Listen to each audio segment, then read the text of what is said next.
Hello everyone. मैं अजय गुप्ता आज फिर से आप सबके सामने आ गया हूँ हमारी नई क्लास लेके। आज हमारी थर्ड क्लास है टैली की, जिसमें कि हम लेजर्स बनाना सीखेंगे। बहुत से लोगों ने लेजर सुन रखा होगा जो कॉमर्स बैकग्राउंड के हैं, उन्होंने बहुत खेला है लेजर्स जैसी चीज़ के साथ। 11th में परेशान हो जाते थे इंसान, लाइनें खींचते खींचते, स्केल संभालते संभालते, फिर उनको मिटाते मिटाते, कभी लेजर छोटा हो गया, कभी लेजर बड़ा हो गया। हमने भी ये सब किया है हमारे 11th में। आप में से भी मैं भी अज्यूम करके चल रहा हूँ कि 60 to 70% लोग कॉमर्स बैकग्राउंड से हैं, जिनको जर्नल, लेजर, ट्रायल बैलेंस, इन सब के बारे में पता है। और 20 to 30% लोग मैं ऐसे मान के चल रहा हूँ जो कॉमर्स बैकग्राउंड से नहीं है, लेकिन फिर भी ये कोर्स या ये चीज़ सीखना चाहते हैं। तो मैं उसको ध्यान में रखते हुए पूरी चीज़ बताऊंगा कि लेजर्स होता क्या है और हम टैली में बनाते कैसे हैं। जब भी हम बात करते हैं लेजर्स की, तो हमारे टिपिकल लेजर्स जो हमें स्कूल्स में या कॉलेज में, अगर आप फर्स्ट ईयर में हो तो फाइनेंशियल अकाउंटिंग में आपको ये सिखाया जाता है जब आप ग्रेजुएशन में होते हो। पहले आप जर्नल बनाते हैं, फिर उसके बाद उसी से लेजर्स बनते हैं। तो लेजर्स में हमें क्या क्या सिखाया जाता था पहले, कि आपको डेट लिखनी है, फिर डिस्क्रिप्शन, फिर फोलियो नंबर। ऐसा नंबर होता है जिससे कि हम अपनी जर्नल एंट्री को लेजर से ट्रैक कर सकते हैं। यानी कि जो नंबर हमने इस एंट्री के लिए, मान लीजिए ये वाली एंट्री है 31 जनवरी की, ये वाली एंट्री, तो जब हमने इसकी जर्नल एंट्री की होगी वहाँ पे भी हमने फोलियो नंबर जो लिखा होगा वो यही लिखा होगा, ये। और यही नंबर हम यहाँ लेजर में लिखेंगे, जिससे कि हम पता कर सके कि हमारी ये एंट्री, ये वाली एक एंट्री कहाँ से उठ के आई है, इसमें जर्नल कहाँ है इसका। अगर हमें उसमें कुछ मॉडिफाई करना पड़े तो हम उस जर्नल का रेफरेंस ले सकते हैं। इस तरह से हमारे लेजर्स होते हैं नॉर्मल अकाउंटिंग में, जिसमें कि क्या क्या लिखा होता है, डेट लिखी होती है, डिस्क्रिप्शन होता है, फोलियो नंबर होता है, अमाउंट होता है, सेम साइड क्रेडिट साइड होती है। अब दो चीज़ें तो आपको रटनी पड़ेंगी, दो चीज़ों से तो आपको साथ छोड़ना नहीं पड़ेगा।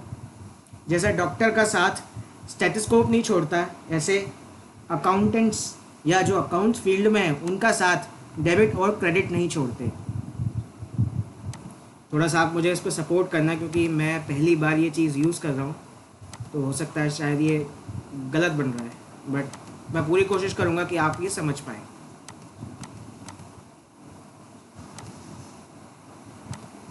तो डेबिट और क्रेडिट ऐसी चीज़ है, कुछ साइंस वाले बच्चे होंगे जो समझ रहे होंगे डेबिट और क्रेडिट क्या है, उन्हें पता चलेगा डेबिट और क्रेडिट क्या है हमारी आने वाले लेक्चर्स में, जिसको हम शॉर्ट में डेबिट को हम बोलेंगे DR और क्रेडिट को बोलेंगे CR।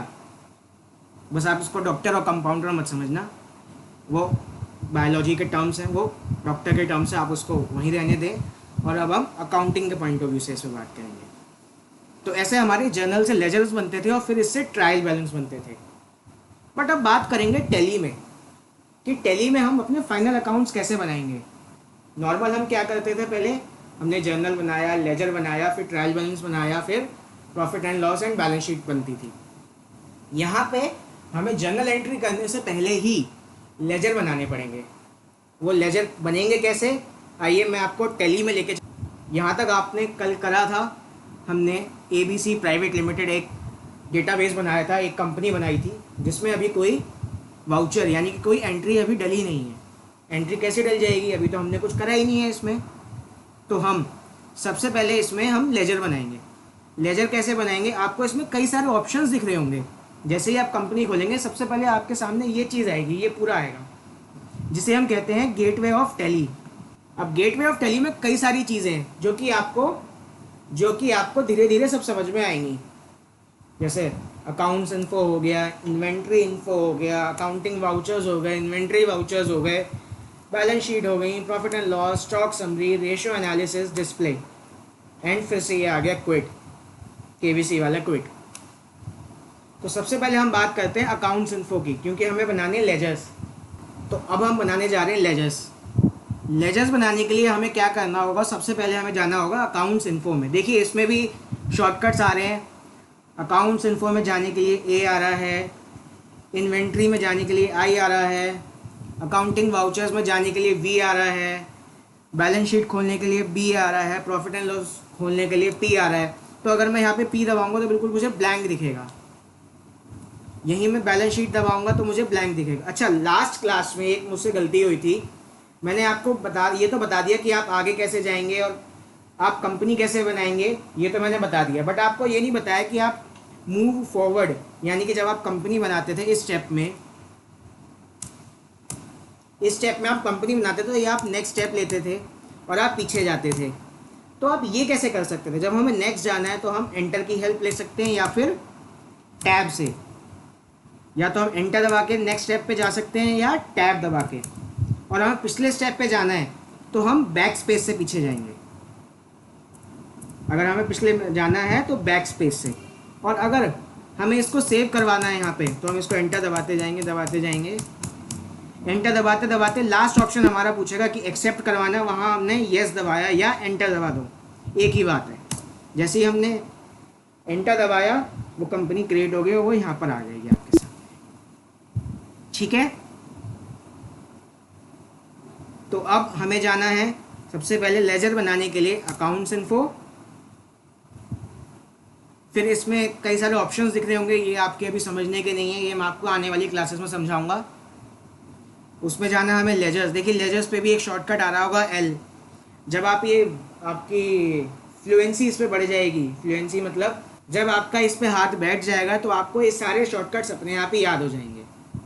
तो इसीलिए चिंता ना करें बिल्कुल भी कि शॉर्टकट्स इतने सारे हैं हम कैसे याद रखेंगे, आपको सब ऑटोमेटिकली याद हो जाएंगे।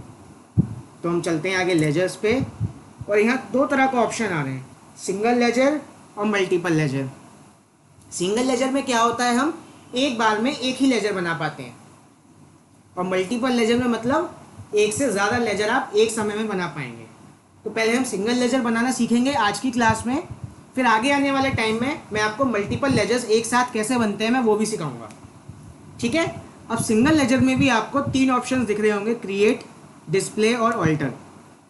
क्रिएट मतलब अगर कोई नया लेजर आप बनाना चाहते हैं तो आप क्रिएट से बना सकते हैं। अगर आपको देखना है कि आपके कौन कौन से लेजर्स बने हुए हैं तो आप डिस्प्ले में जाके देख सकते हैं। ऑल्टर मतलब क्या होता है, मॉडिफाई करना, एडिट करना, कुछ चेंज करना। मान लीजिए आपने कोई लेजर बनाया है पहले ही, बट कल को काम करते पे आपको पता चला इसमें कोई गलती हो गई मुझसे, या मैंने कुछ चीज़ छोड़ दी, तो आप ऑल्टर में जाके उसको चेंज भी कर सकते हैं। और ऑल्टर भी मैं आपको सिखाऊंगा कैसे यूज़ करते हैं। सबसे पहले हम बनाते हैं लेजर। तो लेजर बनाने के लिए हम जाएंगे क्रिएट कंपनी में। जैसे ही हम क्रिएट कंपनी में गए, अजीब सी चीज़ खुल गई हमारे सामने, इन लेजर्स का और ये लेजर का कुछ समझ नहीं आ रहा क्या चीज़ है ये। तो मैं आपको समझाता हूँ क्या चीज़ है। देखिए यहाँ पे लेजर का नाम लिखा हुआ है सबसे पहले, ये चीज़, तो हमें भी यहाँ पे नाम देना पड़ेगा लेजर का। ये देखिए सबके लेजर के नाम दिए हुए हैं, ये share capital, cash and bank, trade debtors, trade creditors, ये सबके नाम दिए हुए हैं लेजर्स के। ऐसे ही हमें भी नाम देने पड़ेंगे सारे लेजर्स के। तो आइए हम वापस टैली पे चलते हैं। देखिए सबसे पहले वो क्या पूछ रहा है कि उसका नाम क्या है। अब हमने बनाया है ABC प्राइवेट लिमिटेड, सबसे पहले इसने हमसे पूछा नाम। अब आप याद कीजिए अपनी 11th की क्लास को, जब भी आप फाइनल अकाउंट बनाते थे वहाँ पहली एंट्री हमें क्या करनी होती थी, हमेशा XYZ या कोई भी राम एंड श्याम कंपनी या कोई भी ABC, यानी कि मैं अजय गुप्ता हूँ, तो Ajay deposited cash in bank, cash account debit to capital. तो यानी कि हमें सबसे पहले दो अकाउंट चाहिए होंगे, कैश और कैपिटल के, यानी कि हमें दो लेजर्स बनाने पड़ेंगे। लेकिन इसमें टैली आपको थोड़ी सी हेल्प करेगा। कैश का लेजर हमेशा बना हुआ होता है टैली में इनबिल्ट, आपको कभी भी कैश इन हैंड का लेजर बनाने की ज़रूरत नहीं है टैली में। तो अब हमें सिर्फ एक ही लेजर बनाना है, ये मैं आपको दिखाऊंगा अभी अभी डिस्प्ले में जाके या ऑल्टर में जाके कि आप उसको ऑल्टर कर सकते हैं, सब कुछ कर सकते हैं, लेकिन वो आपको इनबिल्ट मिलेगा बना हुआ। तो हम सबसे पहले लेजर बनाएंगे इसमें शेयर कैपिटल, क्योंकि हम प्राइवेट लिमिटेड की कंपनी की बात कर रहे हैं, तो उस केस में हमारा होता है शेयर कैपिटल।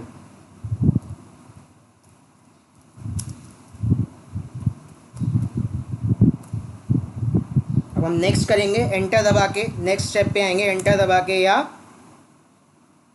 टैब दबा के। अब ये एक जगह और पूछ गया एलियास। एलियास क्या है ये मैं आपको थोड़ी देर में बताऊंगा। एंड लिस्ट, और यहाँ पे हम आ गए लिस्ट ऑफ ग्रुप्स पे।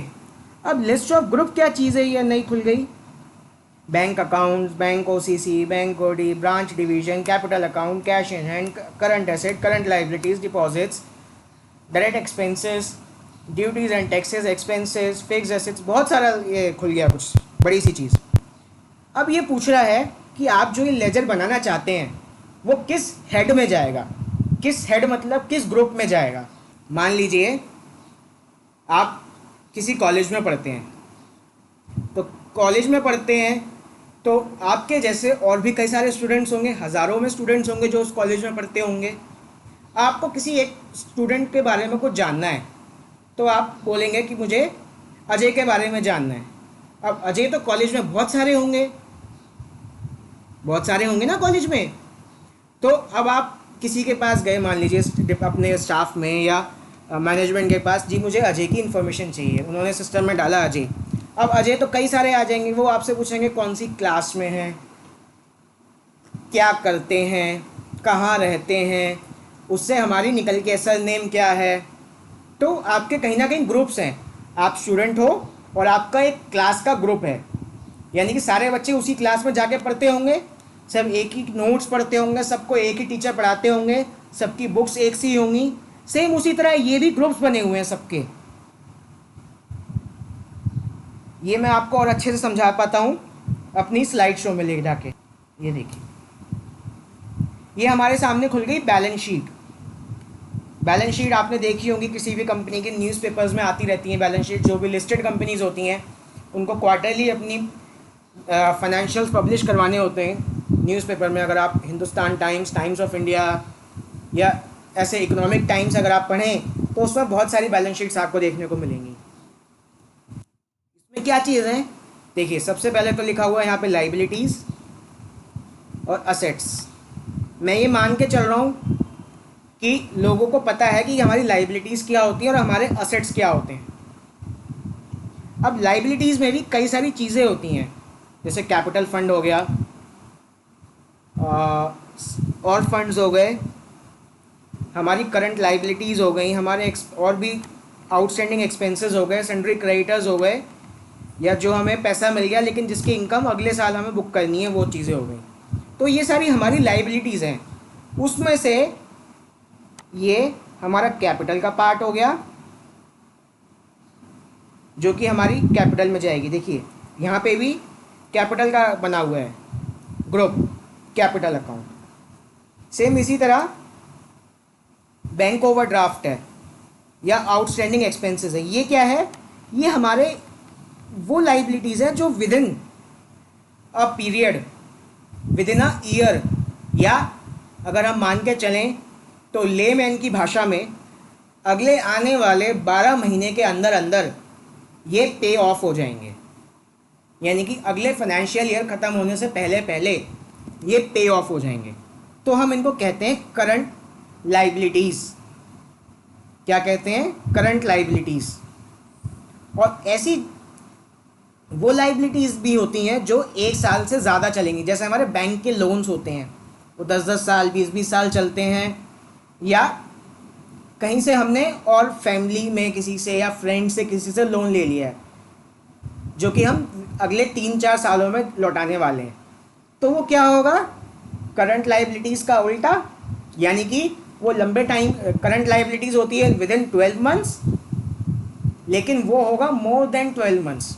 तो हम उसको क्या बोलेंगे, नॉन करंट लाइबिलिटीज़ बोल सकते हैं। अगर लोन्स है तो लोन्स में डाल सकते हैं, या देखिए यहाँ पे भी करंट लाइबिलिटीज़ का ऑप्शन आ रहा है, लोन्स का ऑप्शन आ रहा है। ये देखिए लोन्स का ऑप्शन है, उसके बाद यहाँ ऑप्शन है सन्ड्री क्रेडिटर्स। क्रेडिटर्स क्या होते हैं? क्रेडिटर्स वो होते हैं जिनसे आपने सामान परचेज किया है, या अपनी ट्रेडिंग के लिए गुड्स परचेज किए हैं, या आपने कोई अपनी बिजनेस के लिए सर्विसेज ली हैं, लेकिन उसका पैसा आपने अभी नहीं दिया है, वो आने वाले 1 महीने में, 2 महीने में या 12 महीने में से पहले पहले वो पे कर देंगे। ये होते हैं सन्ड्री क्रेडिटर्स। तो ये सारे जो विदिन 12 ईयर से विदिन 12 मंथ्स में पे ऑफ होने वाले होते हैं वो होते हैं करंट लाइबिलिटीज़। जो उससे ज़्यादा पे ऑफ होने वाले होंगे यानी कि 12 मंथ से ज़्यादा में, वो नॉन करंट लाइबिलिटीज़। ठीक है, अब हम आज चलते हैं असेट्स की तरफ। असेट्स में क्या है? फिक्स असेट्स है सबसे पहले। फिक्स असेट्स क्या होते हैं आपके? जैसे कि मशीनरी हो गई, प्लांट्स हो गए, कंप्यूटर्स हो गए, बिल्डिंग हो गई, लैंड हो गई, ये हमारे फिक्स असेट्स होते हैं। मतलब ये लंबे टाइम के लिए चलेंगे। जैसे यहाँ पे नॉन करंट लाइबिलिटीज़ थी, ये एक तरह का नॉन करंट असेट्स है। अब नॉन करंट असेट्स है तो यानी कि करंट असेट्स भी कुछ ना कुछ होंगे। बिल्कुल सही बात है जी। तो करंट असेट्स में जब हम आते हैं तो इसमें भी देखिए कैश एट बैंक होता है हमारे पास, करंट फिक्स डिपॉजिट्स होते हैं जो विदिन 12 मंथ हमारे रिलीज़ हो जाएंगे, सेविंग बैंक अकाउंट हो या करंट अकाउंट हो सकता है, कैश इन हैंड हो सकता है, ये सारी चीज़ें हैं इसमें। देखिए इस तरह की चीज़ें होंगी। तो ये सब किस में आएंगे? करंट एसेट्स में आ सकता है। अगर किसी का जैसे कैश इन हैंड का यहाँ पे अलग से ऑप्शन दे रखा है तो आप उस कैश इन हैंड में डाल सकते हैं। जैसे यहाँ पे कैश इन हैंड का अलग से ऑप्शन दे रखा है, ये देखिए, तो आप कैश इन हैंड में कैश इन हैंड डाल सकते हैं। बैंक का ऑप्शन दे रखा है तो जब आप बैंक का लेजर बनाएंगे तो आप बैंक के अकाउंट में डालेंगे। आपके और भी ऐसे असेट्स हो सकते हैं, तो जैसे कि स्टॉक हो गया, तो स्टॉक के लिए देखें यहाँ कोई यहाँ पे दे रखा है स्टॉक इन हैंड हो गया, आप इसमें डाल सकते हैं। सन्ड्री डेटर्स दिया हुआ है, जो जैसे हमने सन्ड्री क्रेडिटर्स के बारे में बात की थी कि हम जिनसे परचेज करते हैं या जिनसे सर्विसेज लेते हैं, उसका उल्टा, यानी कि जिसको हमने सर्विसेज दी है या हमने अपने गुड्स बेचे हैं तो उससे आने वाले टाइम में हमारे पास पैसा आएगा, तो ये हमारे सन्ड्री डेटर्स हो गए। उसी तरह स्टॉक हमारा असेट है तो हम स्टॉक इन हैंड में डालेंगे। ठीक है, ये एक ओवरव्यू मैंने आपको दे दिया है यहाँ पे। तो अब हम बात करेंगे इसकी लेजर की। यहाँ पे शेयर कैपिटल को हमने कैपिटल अकाउंट में डाला और ये कई सारी चीज़ें पूछ रहा है, mailing details, address, contact person, phone number, mobile number, fax number, email, website, bank details, pan number, IT number. Pan number तो आपको सबको पता ही होगा, वही हम इनकम टैक्स नंबर भी कहते हैं उसे। ये इसलिए पूछ रहा है कि क्योंकि शेयर कैपिटल के केस में तो यहाँ कुछ नहीं आएगा, क्योंकि आपकी कंपनी है, आपकी फर्म है, आपका बिजनेस है, तो इसमें तो आपका एड्रेस आना चाहिए। लेकिन जब हम बात करते हैं डेटर्स की, क्रेडिटर्स की, तो हमें उनसे कांटेक्ट करना होता है। मान लीजिए आपके अकाउंटेंट हैं, आपने उनसे बोला जी XYZ प्राइवेट लिमिटेड के अकाउंट में 1,00,000 रुपये पे कर दो। आपने अपने अकाउंटेंट से बोला। अब अकाउंटेंट सोचेगा अच्छा तो यानी कि पहले मुझे उसका अकाउंट नंबर चाहिए, तो आप उसको बता सकते हो अरे नहीं मैंने उसमें डाल रखा है, आप टैली में देखो, टैली में अकाउंट नंबर लिखा है। या कुछ लोग अभी भी चेक से ट्रांजैक्शन करते हैं, तो वो कहते हैं चेक देना है, कोरियर करना है, तो हमें एड्रेस चाहिए इनका। तो आप कह सकते हो देख लो इसमें एड्रेस भी पड़ा हुआ है।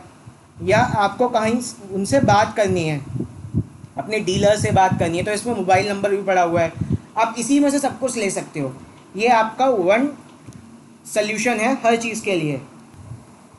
तो हमारा सब चीज़, हमारे बिजनेस की हर चीज़ हम इसमें सेव करके रख सकते हैं। तो आगे चलते हैं। जैसे ही हम यहाँ पे नीचे जाएंगे, यहाँ पे आ रहा है ओपनिंग बैलेंस। ओपनिंग बैलेंस किस लिए आ रहा है? मान लीजिए आप पिछले 10 साल से बिज़नेस कर रहे हैं, लेकिन अब तक आप हाथों से अपने अकाउंट्स बनाते थे, अपनी अकाउंट्स बुक बनाते थे।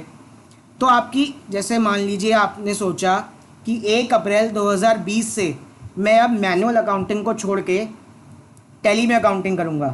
तो टैली में अकाउंटिंग करने के लिए आपके कुछ बैलेंसेस भी होंगे जो आपकी पिछली बैलेंस शीट से आ रहे होंगे, जिसको हम अपनी अकाउंटिंग की भाषा में ओपनिंग बैलेंस शीट बोलते हैं। पिछले साल की क्लोजिंग डेट पे जो बैलेंस शीट बनी वो इस साल के लिए ओपनिंग बैलेंस शीट होती है। तो उसके जो बैलेंसेस होंगे वो हमें डालने पड़ेंगे यहाँ पे। ताकि हमारे वो बैलेंसेस मैच हों आगे आने वाले फ्यूचर में, क्योंकि हमारा बिजनेस तो कंटिन्यू चल रहा है ना पीछे से, तो उसके कुछ बैलेंसेस हैं, तो वो हम यहाँ पे डाल सकते हैं कि हमारा इस डेट पे इतना बैलेंस था। तो हम इसको सेव, अभी हमारा बैलेंस 0 है तो हम इसको अभी सेव करवाएंगे। ये देखिए, ये एक हमारा लेजर बन गया। अब अगर हमने इसमें कोई गलती, अब देखिए हमने शेयर कैपिटल का अकाउंट बना लिया। अब हमें लगता है कि हमने कोई गलती कर दी इसमें, तो हम क्या करेंगे, हम ऑल्टर पे जाएंगे, ऑल्टर में जाके शेयर कैपिटल का अकाउंट खोलेंगे और देखिए वही चीज़ दोबारा आ गई हमारे सामने। देखिए अब इसमें एक चीज़ आ रही है, इन्वेंट्री वैल्यूज़ आर अफेक्टेड।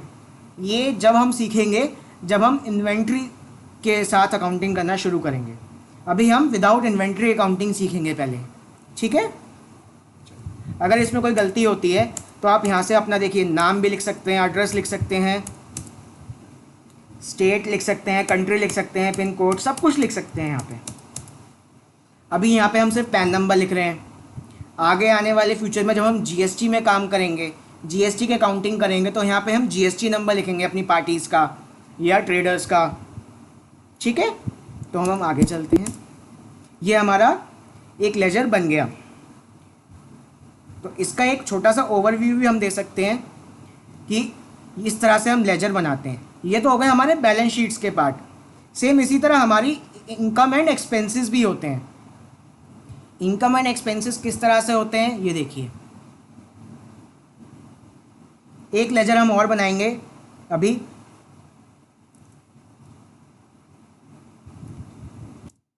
हम क्रिएट पे गए, हमें बनाना है सेल्स अकाउंट। हम बनाएंगे सेल्स, ठीक है।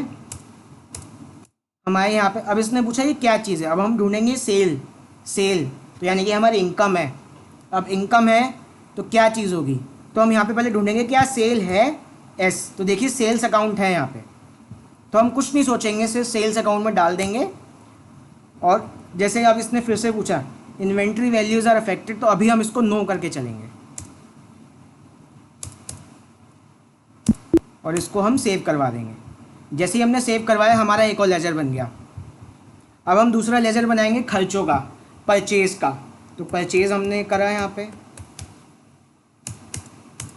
परचेज अकाउंट, देखिए आ गया परचेज अकाउंट। जैसे ही मैंने लिखा यहाँ पे, इसको डालेंगे, फिर इन्वेंट्री वैल्यूज़ अफेक्टेड नो करेंगे और सेव करवा देंगे इसे। ये लेजर बन गए। अब बात आती है इतनी लंबी में हम कैसे ध्यान रखेंगे कि कौन सा लेजर किस हेड में डाला है। जैसे हमने बैलेंस शीट के बारे में तो समझ लिया, अब पीएनएल के बारे में भी समझ लेते हैं।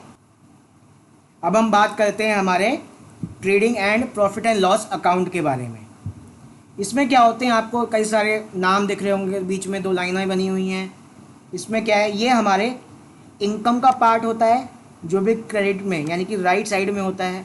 ये हमारा खर्चों का सेक्शन होता है जो भी हमारा लेफ़्ट साइड में आता है, ठीक है। ये हमारे खर्चे हो गए, ये हमारी इनकम हो गई। इन्हीं से कंप्यूट होके हमारा या तो प्रॉफिट आएगा या फिर लॉस आएगा, ठीक है। अब ये आएगा कैसे, जब हम एंट्री करेंगे। अब एंट्री करने के लिए हमें डालना पड़ेगा यहाँ पे कि वो किस हेड में है। ये होता है हमारा ट्रेडिंग अकाउंट, ये वाला, और ये वाला होता है हमारा प्रॉफिट एंड लॉस अकाउंट पूरा।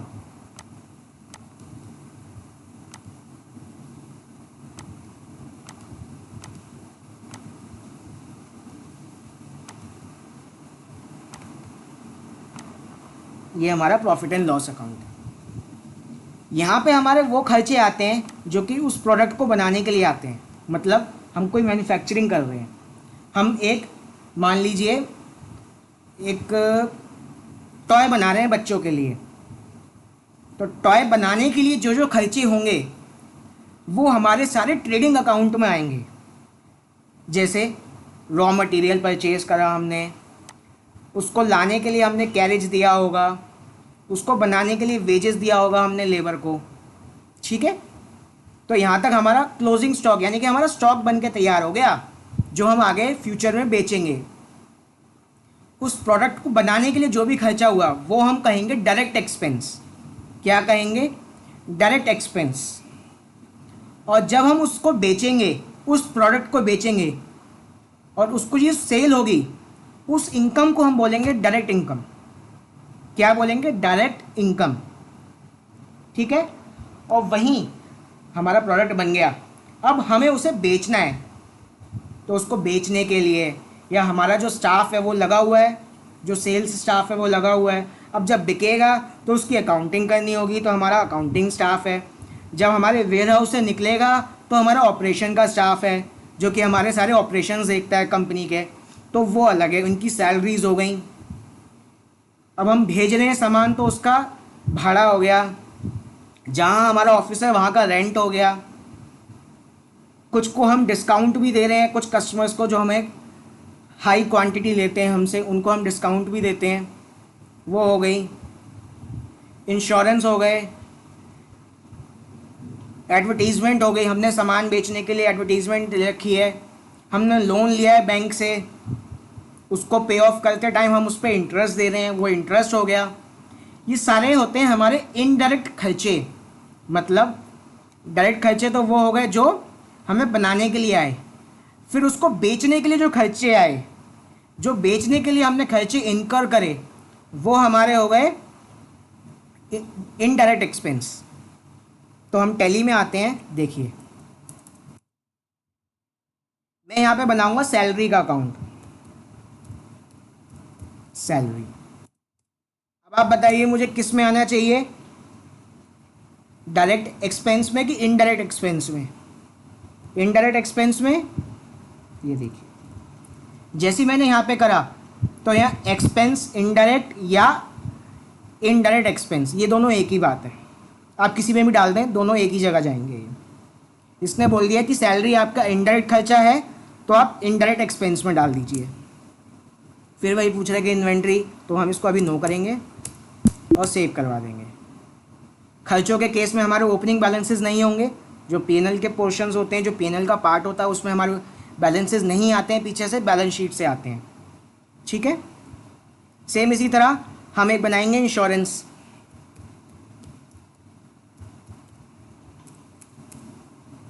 इंश्योरेंस का हमने लेजर बनाया, वो भी हमने किस में डाला? इनडायरेक्ट एक्सपेंस में। ठीक है। उसी तरह जब हमने इनडायरेक्ट खर्चे किए तो हमारी कुछ इनडायरेक्ट इनकम भी हो सकती हैं जो हमारी बिजनेस से अलग हैं। जैसे हमारे पास एक्स्ट्रा पैसा आ गया किसी से जो हमें 2 महीने बाद यूज़ करना है, तो 2 महीने के लिए बिजनेसमैन ये थोड़ा बोलेगा कि मेरे पास पैसा पड़ा है तो मैं उसको खाली रहने दूँ, नहीं, उसने उसकी एफडी कर दी। या हमारा बिजनेस था छोटा, हमने जगह ले ली बड़ी, मान लीजिए 500 स्क्वायर फुट की हमने जगह ली है, 500 में से हमारा जो ज़रूरत है वो सिर्फ 250 स्क्वायर फीट की है, 250 स्क्वायर फीट हमारा खाली पड़ा हुआ है, तो हमने क्या सोचा कि हम उसको रेंट पे दे देते हैं, सब लेट कर देते हैं। हमने उसको रेंट पे चढ़ा दिया, वहाँ पे एक और ऑफिस हो गया पार्टीशन करके, तो उसका रेंट आने लगा, तो वो हमारी इनकम हो गई, तो वो रेंट रिसीव आ सकता है। ठीक है। जैसे हमने अपने दुकानदार अपने ग्राहकों को, जैसे हमने अपने ग्राहकों को डिस्काउंट दिया था, ऐसे हम भी किसी के ग्राहक हो सकते हैं। हम भी किसी से परचेज़ करते हैं, तभी हम रॉ मटेरियल परचेज़ करते हैं, सब कुछ परचेज़ करते हैं या किसी की सर्विस लेते हैं। तो जैसे हमने मोटी क्वांटिटी यानी कि ज़्यादा क्वांटिटी जब सेल की थी तो हमने उसको डिस्काउंट दिया था जो कि हमारा खर्चा बना। उसी तरह अगर हमने परचेज़ करा है और हमारे डीलर ने हमें डिस्काउंट दिया है तो वो हमारे लिए कहीं ना कहीं एक इनकम बन गई, क्योंकि वहाँ हमें 100 रुपये देने थे बट उसने हमें अगर 2 रुपये का डिस्काउंट दे दिया तो अब हमें उसे सिर्फ 98 रुपीज़ ही देने हैं, 2 रुपये नहीं देने। तो 2 रुपये हमारे लिए कहीं ना कहीं वो इनकम का पार्ट हो गए, क्योंकि वो हमें देने नहीं है तो वो डिस्काउंट रिसीव्ड हो गया। या आपके पास कोई ऐसा फिक्स असेट था, मान लीजिए लैपटॉप है या कुछ भी है, उसको आपने सेल कर दिया, आपने 100 रुपये का ख़रीदा, 110 का बेच दिया, तो 10 रुपये का आपका प्रॉफिट है। वो क्या आपका बिजनेस का प्रॉफिट है? नहीं, क्योंकि आपने वो टॉय बेच के तो कमाया नहीं है, वो तो किसी और तरीके से कमाया है, एक असेट बेच के कमाया है, तो वो हमारा क्या होगा? Indirect income. उसी के बाद आती है profit on sale on investment. देखिए अभी एफडी की बात हुई थी, एफडी के अलावा भी कुछ इन्वेस्टमेंट्स होती हैं जो गवर्नमेंट्स देती हैं या और बैंक्स निकालते हैं, या शेयर्स आपने सुना होगा, म्यूचुअल फंड्स आपने सुना होगा, उसको बेच के जो प्रॉफिट हुआ वो भी हमारा सेल का तो प्रॉफिट है नहीं, वो हमारा डायरेक्ट उसका बिजनेस का तो प्रॉफिट है नहीं, तो वो भी हमारा क्या होगा, इनडायरेक्ट इनकम। देखिए अब हम टैली में आएंगे, टैली में हम आए, यहाँ पे हम बनाएंगे रेंट रिसीव्ड या इंटरेस्ट रिसीव्ड।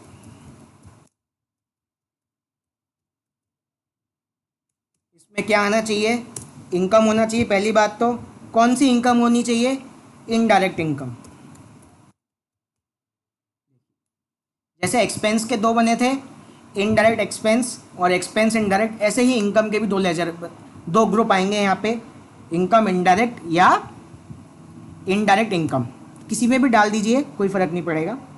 हमने यहाँ पे इनडायरेक्ट इनकम में डाल दिया, ये नो रखेंगे और सेव करवा देंगे। अब आप देखिए पीछे आके डिस्प्ले में, तो देखिए इतने सारे हमारे लेजर्स बन चुके हैं। कैश का इनबिल्ट था, इंश्योरेंस था, इंटरेस्ट रिसीव था, प्रॉफिट एंड लॉस था, परचेज अकाउंट था, सैलरी थी, सेल्स था, शेयर कैपिटल था। तो इस तरह से हम लेजर्स बना सकते हैं, और भी हम कई सारे लेजर्स बना सकते हैं जैसे जैसे हमें ज़रूरत पड़ेगी।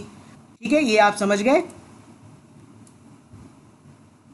मैंने एक छोटा सा एक यहाँ पे पेज बनाया है जिसमें क्या लिखा है, आपको क्या क्या चीज़ें चाहिए लेजर बनाने के लिए। Information for creation of ledger in Tally, क्या क्या चाहिए आपको। सबसे पहले तो आपको चाहिए उस लेजर का नाम। जैसे हमने क्या बनाया था, इंश्योरेंस, तो इंश्योरेंस क्या हो गया, उसका नाम। फिर nature of ledger, nature of ledger क्या, अब इंश्योरेंस था, अब इंश्योरेंस खर्चा था, ये देखिए यहाँ पे एक्सपेंस आ गया, खर्चा हो गया हमारा। अब खर्चे में भी कौन सा खर्चा है, डायरेक्ट खर्चा है या इनडायरेक्ट खर्चा है, वो हमें सिलेक्ट करना है।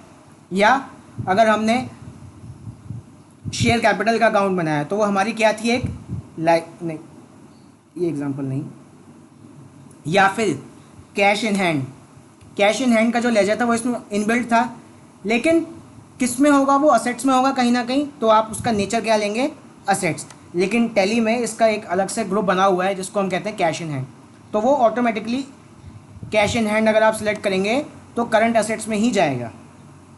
और थर्ड लाइन लिखिए, addresses and contact number required in case of open of debtors and creditors ledger. ये भी मैं आपको पहले बता चुका हूँ कि अगर आपको डेटर्स के या क्रेडिटर्स के लेजर खोलने हैं तो आप उसके एड्रेस, नाम वगैरह, कॉन्टैक्ट डिटेल्स, ये सब कुछ डाल सकते हो। ठीक है, यहाँ तक आपको समझ में आया, किसी को कोई दिक्कत। हमारे आज 1 2 3 4 5 6, हमने 6 लेजर बनाए। ऐसे ही आप बहुत सारे लेजर्स बना सकते हैं और ख़ुद प्रैक्टिस कर सकते हैं। तो ठीक है, आज की क्लास हम यहीं पे ओवर करते हैं। Thank you so much. अगली क्लास में हम एंट्रीज करना सीखेंगे। ठीक है, अगर आपको कोई भी डाउट आता है तो आप मुझे मेल कर सकते हैं, नीचे लिखे हुए जो डिस्क्रिप्शन में मेल आईडी लिखा हुआ है उस पर कमेंट कर सकते हैं, या जिन लोगों के पास मेरा मोबाइल नंबर है डायरेक्टली मुझे कॉल कर सकते हैं। Thank you.